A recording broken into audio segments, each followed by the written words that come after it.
بسم اللہ والصلاة والسلام علی رسول اللہ، اما بعد۔ محترم ناظرین، 2 دن پہلے ہمارے ملک بھارت کے وزیر اعظم نے قوم سے خطاب کیا تھا۔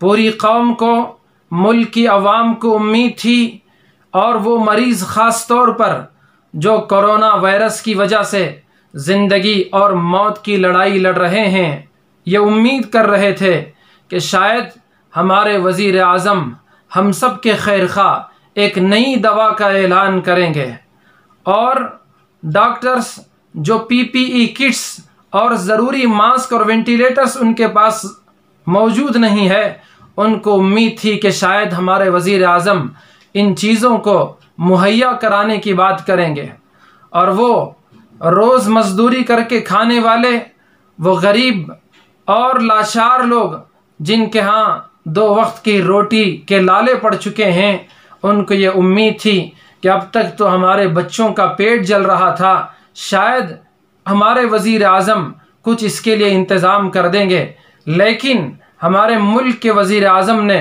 ان جلتے ہوئے پیٹوں کے ساتھ ساتھ ان سب کے دلوں کو بھی جلا دیا۔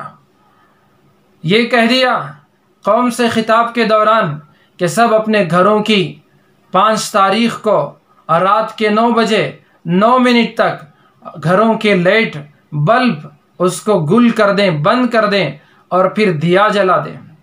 اس سے پہلے وزیر اعظم نے قوم سے خطاب میں لاک ڈاؤن کی بات کی تھی، اس سے پہلے جنتا کرفیو کا اعلان کیا تھا۔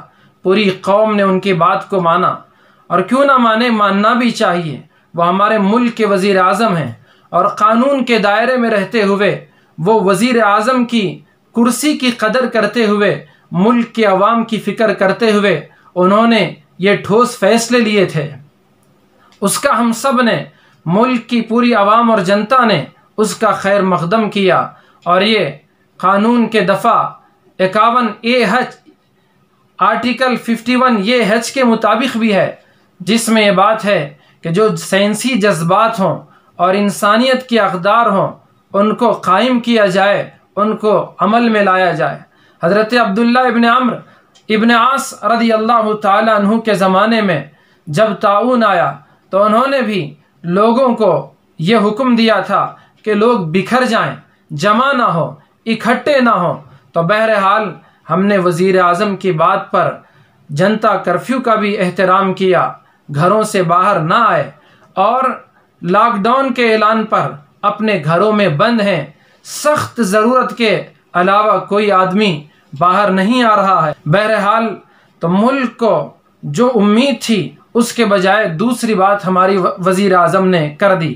رہی بات دیا جلانے کی، یہ کسی مذہب کا کوئی عمل ہو سکتا ہے، لیکن یہ سب کے لیے وزیر اعظم نے درخواست کی ہے، اور نہ ہی وزیر اعظم کی طرف سے یہ حکم عمل کے قابل ہے، اس لیے کہ جو ان کے عقیدے کے مطابق، جو ان کے مذہب کے ماننے والے لوگ ہیں، یقیناً وہ وزیر اعظم کی بات پر اپنے مذہب پر عمل کرنا چاہیں تو کر سکتے ہیں، کوئی انہیں روک نہیں سکتا، لیکن ہر ایک کو اس پر زور بھی انہوں نے نہیں دیا، اور دینے کی ضرورت بھی نہیں ہے، اس لیے کہ مذہب اسلام میں مسلمانوں کے لیے ایسی کوئی رسم نہیں ہے کہ جو اجالا ہو، جو روشنی ہو، اس روشنی کو ختم کر دیا جائے، اور ختم کر کے پھر اندھیرے میں موم بتی جلائی جائے، دیا جلایا جائے۔ یہ ایک ہندوانہ رسم تو ہو سکتی ہے، لیکن اس سے ملک اور اس بدترین بیماری سے علاج کا اس سے کوئی تعلق نہیں ہے۔ اس کے بجائے مسلمان کیا کریں؟ میں تو یہی کہوں گا، جو کرتے آئے ہیں، روزانہ کر رہے ہیں، دعاؤں کا اہتمام کر رہے ہیں۔ کئی ایسے نوجوان جو اس وقت سے آج تک، جب سے لاک ڈاؤن ہوا، یہ بیماری کی بات ان کے کانوں تک پہنچی، ہمارے دوستوں نے فون کر کے بتایا کہ اس دن سے آج تک وہ برابر روزہ رکھ رہے ہیں، دعائیں کر رہے ہیں، قرآن کی تلاوت کر رہے ہیں، پوری دنیا کے انسانوں کے حق میں اس بیماری سے نجات کے لیے اللہ سے وہ دعائیں کر رہے ہیں۔ وہی کام کریں۔ کچھ لوگ ہیں جو اذان کی بات کر رہے ہیں، اذان دینے کا اس طرح کا کوئی عمل، یہ سنت عمل نہیں ہو سکتا۔ یہ سنت کے مطابق نہیں ہو سکتا کہ ہم سب مل کر ایک وقت میں اذان دینے کے لیے چھتوں پر یا اپنے گھروں میں اذان کے لیے کھڑے ہو جائیں۔ یہ قرآن اور حدیث سے ثابت شدہ عمل نہیں ہے۔ اذان نماز کے لیے روزانہ 5 مرتبہ ہوتی ہے۔ لاک ڈاؤن کے دوران بھی اذان ہو رہی ہے، اور مؤذن اور امام جو مسجد میں رہتے ہیں وہ نمازوں کا اہتمام کر رہے ہیں، اور دوسرے لوگ اپنے اپنے گھروں میں نماز قائم کر رہے ہیں۔ اس موقع پر خاص کر سب مل کر اذان دینا یہ مناسب نہیں ہے، اور ان سے ٹکراؤ کی بھی ایک صورت یہ بن سکتی ہے۔ اس لیے نہ اسلام زبردستی کسی کو ان کے عمل سے روکتا ہے، اور نہ کسی کو زبردستی کوئی کام کرنے پر مجبور کرتا ہے۔ لا اکراہ فی الدین، لکم دینکم ولی دین، ہر ایک کے لیے اپنا اپنا دین پیارا۔